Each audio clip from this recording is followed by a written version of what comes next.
more time.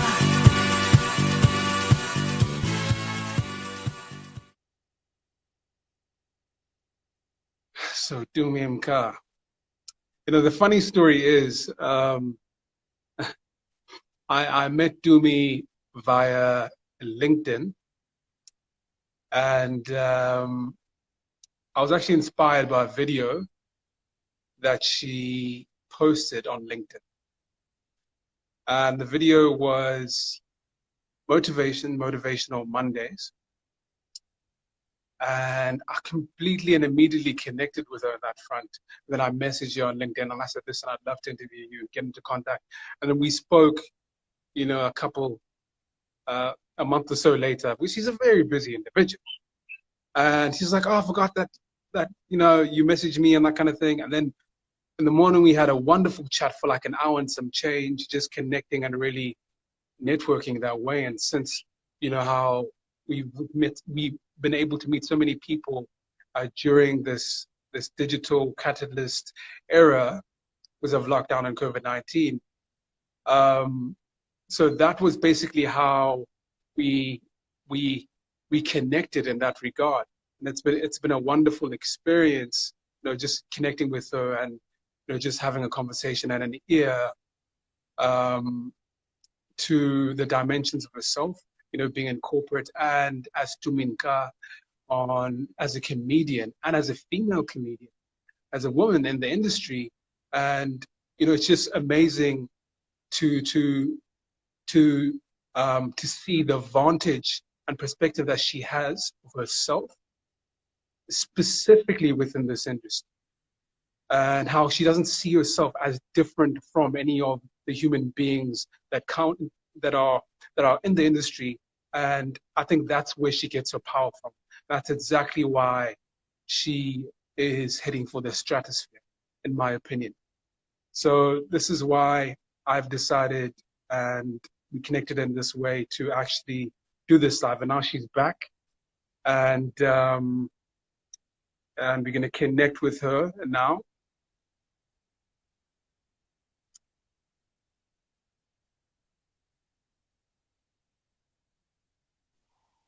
Am I really?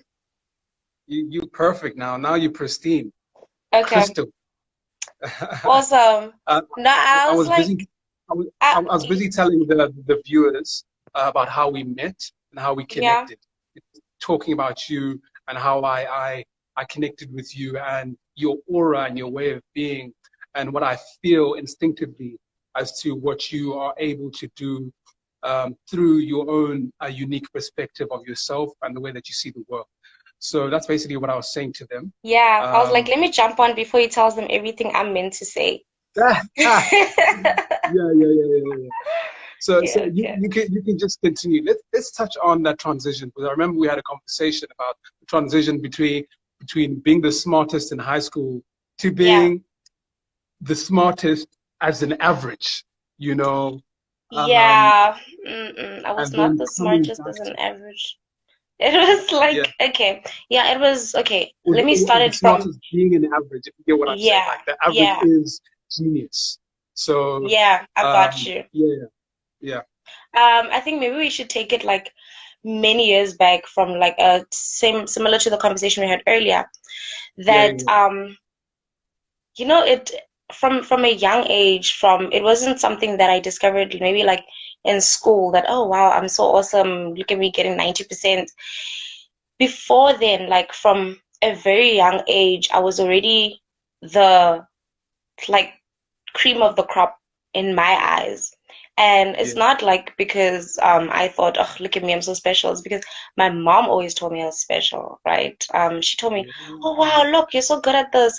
Oh, you're good at this. I was like, look at me, I'm good at stuff. We would go to like birthday parties and the kids are dancing and everyone's like, oh, this kid can dance, And I'm like, oh, look at me, always shining. Like, you grow up with that thing. I remember my mom taught me how to read time when I was like 5 or 6. So when I went to primary school, people had watches that they couldn't read, right? Like kids would actually have watches, and I didn't have a watch, but I would read people's time for them. Like they'd ask me, hey, can you please tell me what time it is? And From I think yeah, from that young tender age, I was really like, oh, look at me, I can do things, I'm better than everyone. And it was only at the age of 9 when it wasn't just about when I actually discovered that I was academically smart as well, because I wasn't like the top student for 2 years of school. And then in grade 3, then I was for the first time like a top student, and I was like second in class. I went from being nothing to being second. Yeah, So yeah, from that time I was like, okay, I will always like remain the top, because I had seen, oh, it's possible to be second. How about next year I yeah, aim for first? yeah, And then you matriculate. I mean, I was one of the top students when I matriculated in my school. I came out second in terms of average, but like in the number of distinctions, I was like at the top. So I get to UCT, and I am not the smartest anymore. I'm not the best at stuff anymore, because, there are kids that do these things professionally in school. Like, for example, maybe I played netball in high school, and now I get to UCT, and there's like kids that have been playing netball for varsity for a very long time. I ain't about to compete with them. And there's cheerleaders that have been practicing for all their lives. And I had this subject called computer science, and I had to sit in this class where we're coding, and I've never coded in my life, and the kids that had IT in school that I didn't yeah. do. So all of a sudden I felt like the bottom of the food chain and not at the Mm, top anymore. And I've always been like a jokey person. I'll make fun about stuff, and like I think UCT kids will tell you that, to me, she was always too happy, right? I was always too happy for the circumstances and situations that were happening. We would fail tests, and I'd still be the one that says, "Hey guys, don't worry, we'll do better next time." So that was the one problem about me. And I would sit sometimes in class, like in tutorials, and say, "Hey guys, how much did you get for this test?" And they'll be like, "Oh, I got 30, I got 12, I got 15." And they would laugh about it. And then I'd say, "Plot twist, how many distinctions did you get in matric?" And then they'd say, "Ah, you're starting, you know?" But it was just me, like, trying to make myself feel better about the fact that I wasn't the only top student that was no longer the top student. Because I mean, UCT takes top students. So I had to remind myself that someone has to be the best among the best. And it really hurt mm, that I wasn't it. And the mm, problem is, instead of me going, oh, I'm going to push and persevere until I get the top, because it's not my first time not getting what I want.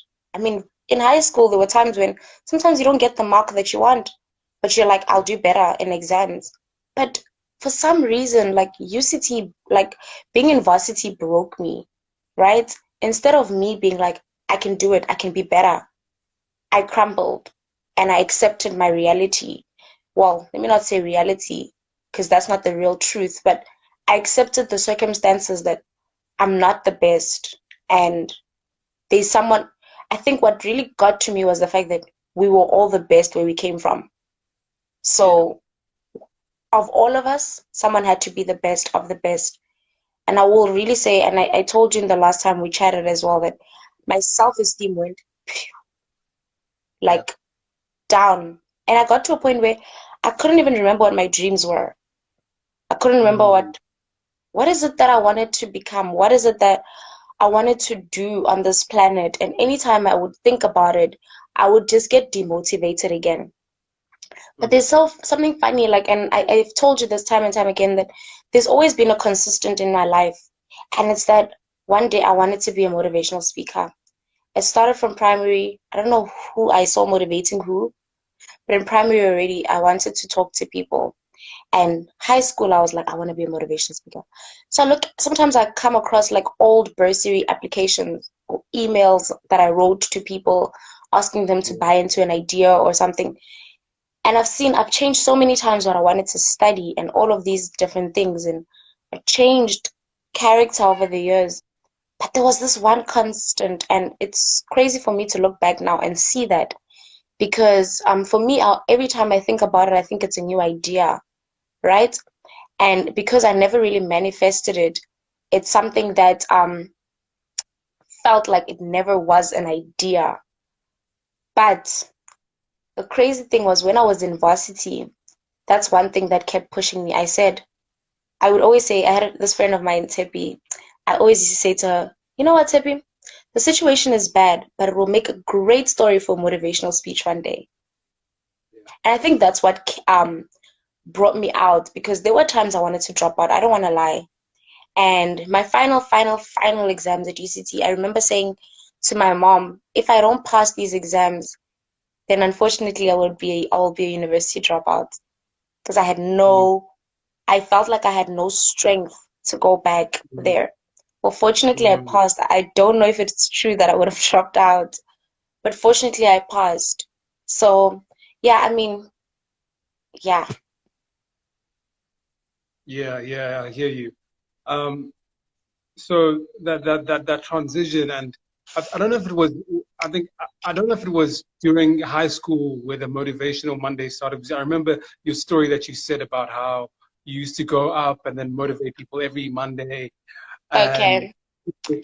oh man, Let that was me, such a yeah. phenomenal story. So let me explain that. This happened. So I think my final year in varsity is when I was kind of starting to come back to myself.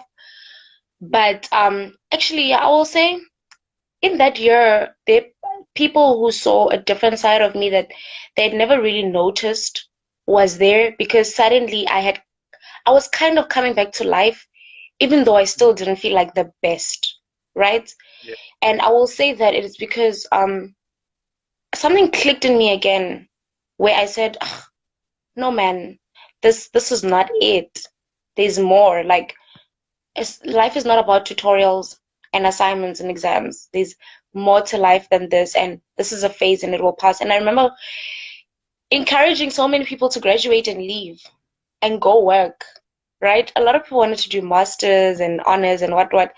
And I Yeah, remember yeah, having multiple conversations with people saying, you do realize that the reason you're in varsity is to find a job, right? That's what I told people. And I'm like, you can't stay here forever. You need to grow up. Some yeah, actually did listen to me. Like, it's so crazy. I had so many conversations with people about which job they should take. Should they go to Joburg? Should they do this? Should they do that? And I was speaking yeah. to people's lives when I had very little hope for my own, which was the really crazy part. So how Motivational Mondays started is that I was I ended up in this class in my final year. It was a class for rejects, inverted commas. Basically, in my second last year of varsity, I did this subject where you had to get a specific requirement. I think you had to get like 60% to move on to the next year of the class, right? So I had to move from accounts 2 to accounts 3. And then I got like 50 something percent. So I didn't meet the minimum of 60. So I passed, Yeah. but I didn't meet their minimum requirements. So I ended up having to choose whether I'm going to extend my degree or am I just going to like take this other subject that they actually offer you. Like you can do the subject and still graduate. You just won't have this aspect in your degree, right? So you get to do everything else that all the other final year accounting kids do, except you can't do the subject. You do this one. It's like accounts light, right? And I was like, okay, I want to get out of here. Give it to me. I'll take it. So one day, the year starts and then they say, who would like to be a class rep?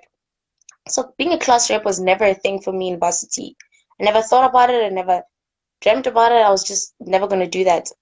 But somehow I decided, you know what, I'd like to be a class rep for this class. And the reason was that I knew that if I don't, like, I knew that I was probably not going to attend this class because I don't take it seriously, right? Because I'm like, ugh, it's accounting light, and I don't really want to be here. So I knew I was not going to attend. Likely, I was gonna miss it, especially because it was my first lecture of the day. So I was likely to miss it, and I said, well, if I become a class rep, then I'm forced to come, right? Cool.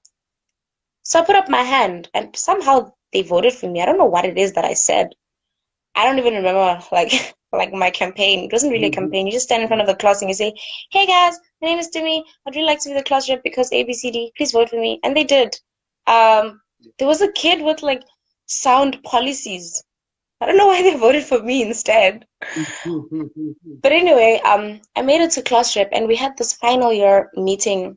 We had this final year class reps meeting with accounting students, and the lecturers asked us as class reps, what support do you guys need as the class of 2017?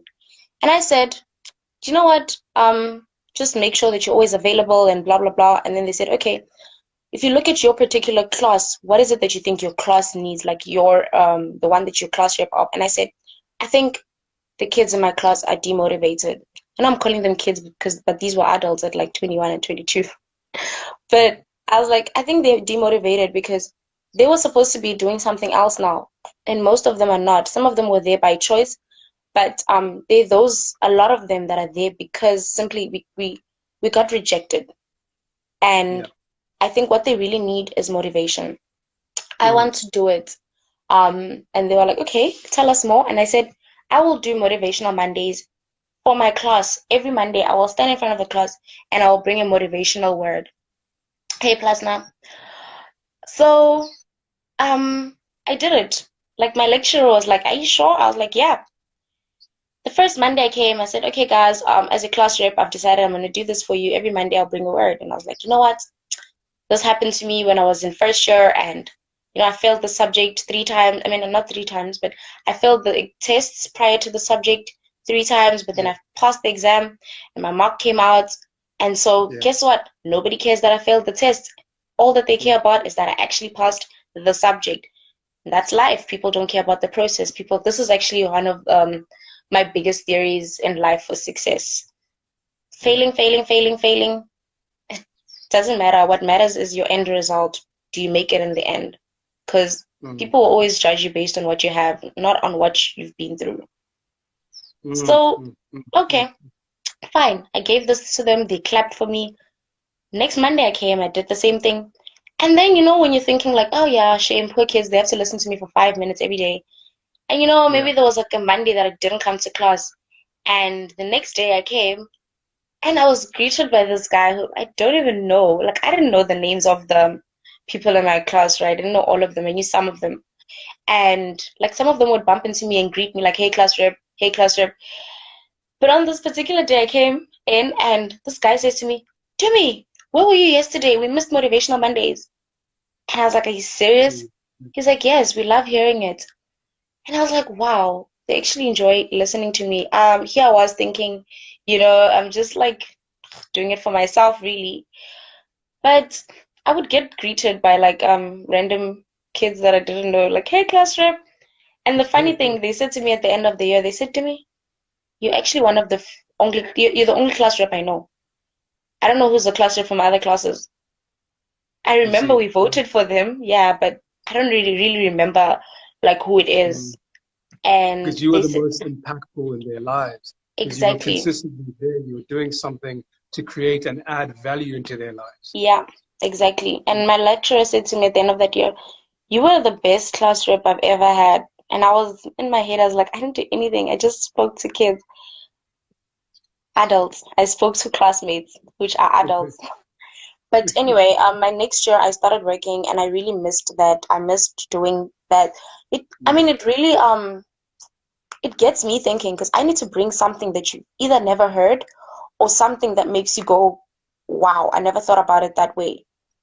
Yeah. I need to bring that every Monday, and it motivates me too because even I go exactly to me like, why didn't you think about that? And why are you giving up? Why are you quitting? Why are you sleeping? Wake up!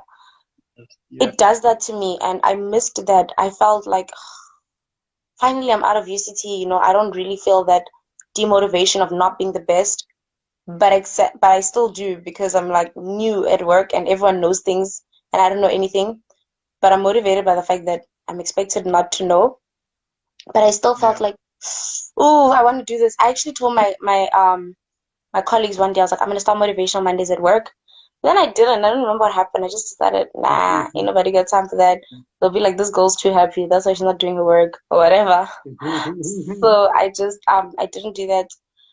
And then one day I was like, you know what? I'm just gonna start a YouTube channel doing this motivational Mondays because I really miss it. And it's really been amazing the people that it has drawn into my space. I mean, my friends and former classmates, they said to me, yes, do it, we'll watch it. And they did. They really, really did in the beginning. But the people that are most supportive of the channel now are people I've never met in my life. People, I just see their names on the comment section. Some of them I met on Instagram, some I met via WhatsApp group or something, but it's them that go, we missed you, to me. Whenever I disappear for 2 weeks or 3 weeks, they're the ones that say, welcome back. They are my notification gang, you know? Yeah. And Yeah. it's, yeah, it reminds me that you have a gift in you that is not for your benefit, it's for somebody Mm. else. And if you Yeah. don't use it, you're actually depriving the rest of the planet. And I have a video on this Yeah. as well, where Yeah. each and every single one of us have been placed with a gift in us, right? We all have something in us that somebody else will use or somebody else needs. And I reference the biblical concept of the body of Christ, as they put it. I mean, as Paul puts it in the Bible, that the body of Christ, which being the church, like every single part of this body is meant to do something, right? Like the hand can't say it's greater than the eye, or the eye can't say Mm. it's greater than the toe, because you need to see, you need to walk, you need to, like what good is it really for an eye to see the food if the eye can't take the food and put it inside the mouth? Yeah. You see? So yeah, I have a video on that as well, where I talk about Mm. this, because really the things that we have inside of us, it's what creates and makes the rest of the planet. I'm not Tumi without anyone else on earth. And that's what that Mm. saying as well means for me. Umuntu muntu ngabantu. I don't really know the person who started it. Like, I understand it's about community, right? And loving people. But whenever I think about it, I don't think about it in that sense of like community and love. I think about it like, I am because you are. But Mm. not just like the way people say it, but more in depth of like the fact that we are able to have this Insta session is because of the utilities that have been placed for us. I mean, I'm using earphones. Someone had to create them. The phone I'm using, someone had to create it. Instagram, Wi-Fi.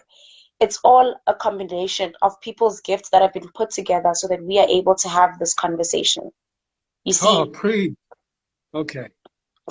Yeah. I'm feeling you now. exactly, Yeah. Yeah. exactly. So we imagine if the person who was um destined to design Instagram didn't do it, we wouldn't be here today. You see, so it's our responsibility really as mankind to Yeah. use the gift, whatever it is that has been placed inside of us. It's literally our responsibility. Who knows how many things have not been invented and created because people simply were too scared or refused to answer to the call. And Miles Monroe Mm. says that the richest place on the earth is the grave. I'm sure you've heard this, Mm. because Yes, of course. Yeah. there are unwritten books. And that to me, like, it really, really, really pushes me. I'm like, if there's no platform, create the platform to do it. There's no I mean, if no one's gonna give me a stage to speak into people's lives and to tell them what exactly it is that I have placed inside of me, fine, I'll put it on YouTube, and he who finds it finds it. Blessed are you. Mm. You see? Mm. But yeah, I always say, like, I mean, I said it early in my YouTube channel, because very early in the channel, there were people who were like saying, yeah, I don't agree with this thought, and no, but you can't say this based on that. And I came out and I said, look, the aim of this channel is not to agree with anyone. The reason I started this channel is because I have thoughts and I want to share them with you. So it's really up to you to say, that's a good thought, but I don't really agree with it. Fine, move on, right? But also, on the other hand, I would really like for you to go, hey, that's something I never thought of before.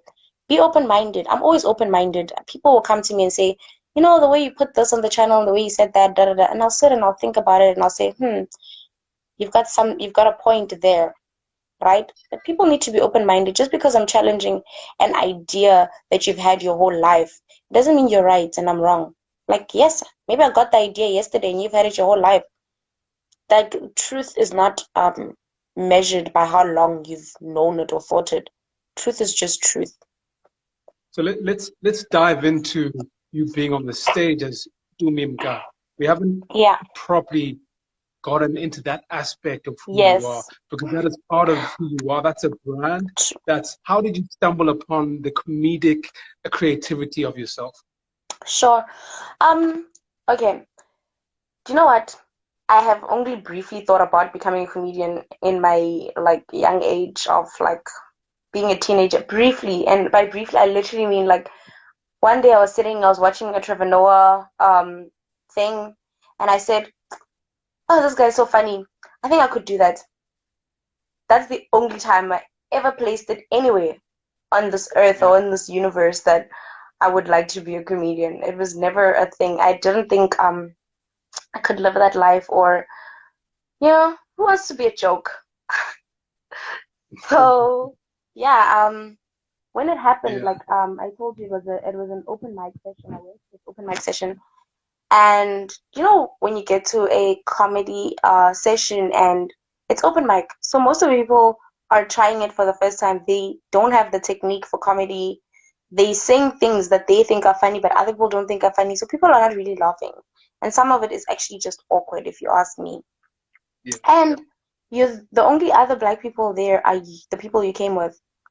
You're like performing, white Cape Town. You're performing in front of Yeah. European Cape Town, and I was just like, flip, Yeah. oh my gosh, I hope these people laugh. But even if Yeah. they don't, who cares? Because it's open mic. I'm not getting paid for this. It's just a bucket list item that my friend wanted to do, and I'm here for it. Yeah. I get on stage, and I think in the first like 10 seconds, people are laughing.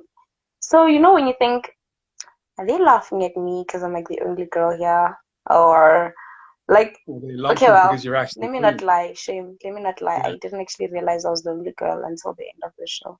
So, but yeah, okay. I was just like, why are they laughing? Okay, cool, just go on. Then they laugh and they laugh and they laugh and they laugh and they laugh and they laugh and they laugh. I don't want to lie, shame. In the first 10 seconds, I asked myself, why are they laughing? But I was like, just do what you prepared, like whatever it is you came here to do. Yeah. If Yeah. Yeah. they find it funny, great.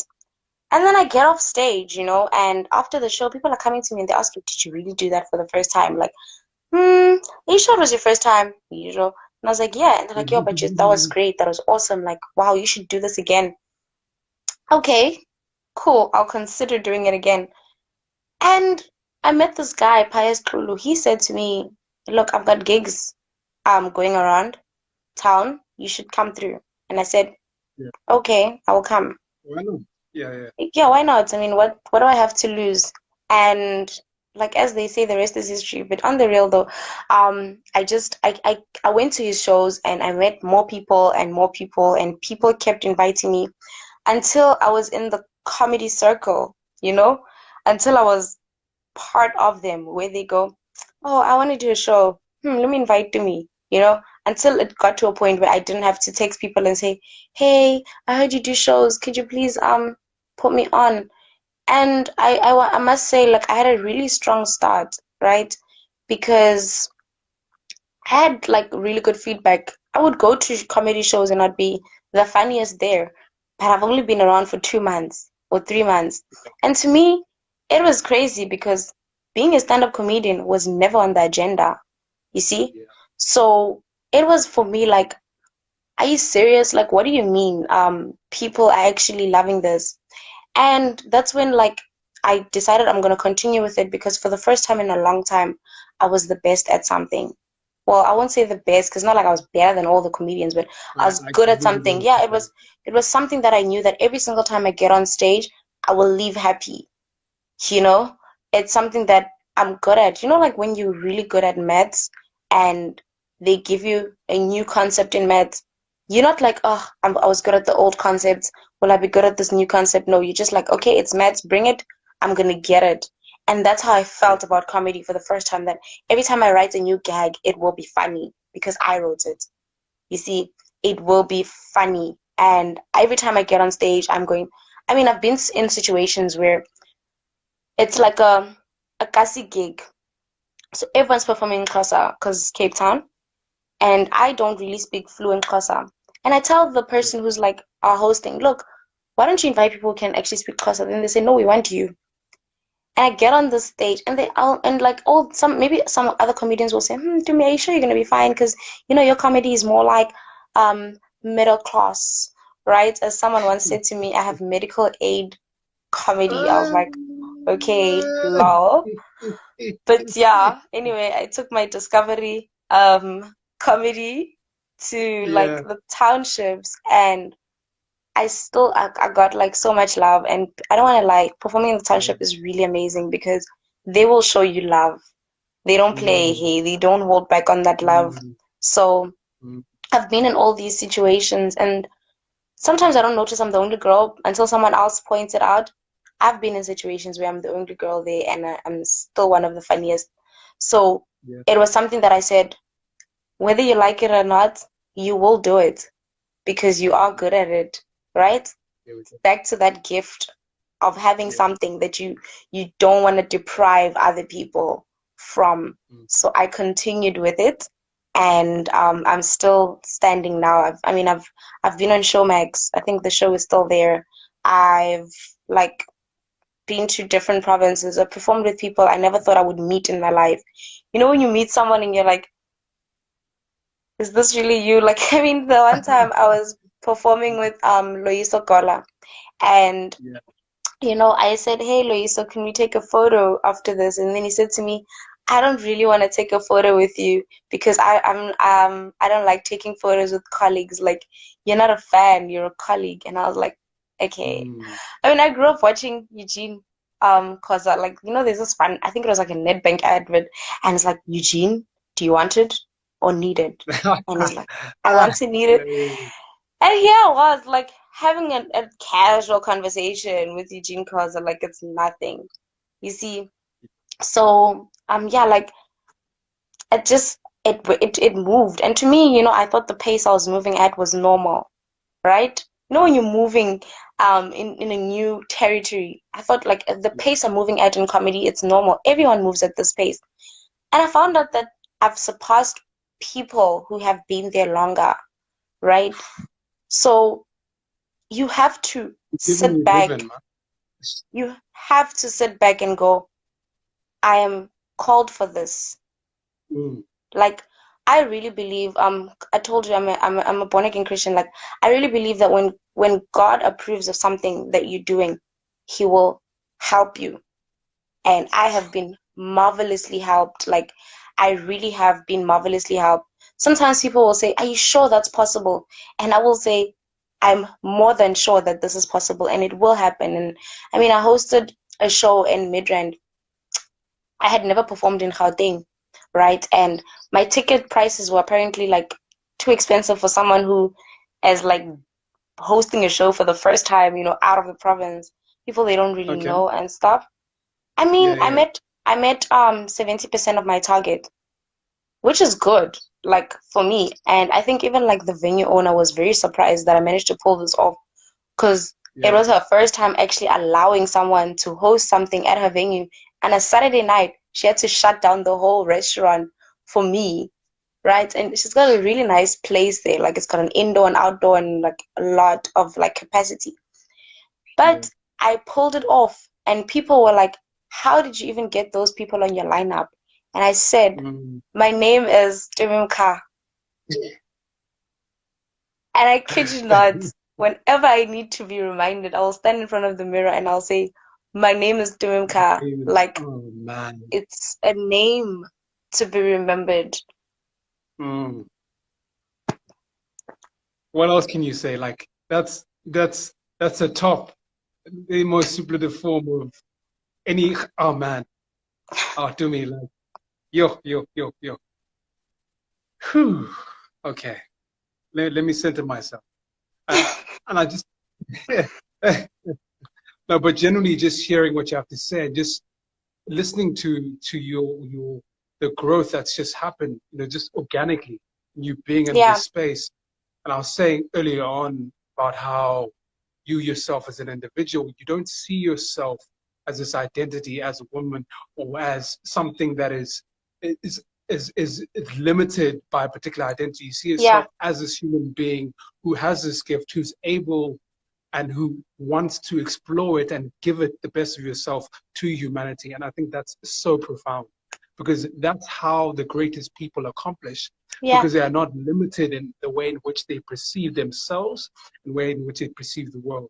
And that's just a phenomenal way to just move forward and just to stride in your power. And I just want to thank you so much, Tumi, for Sorry. doing this interview.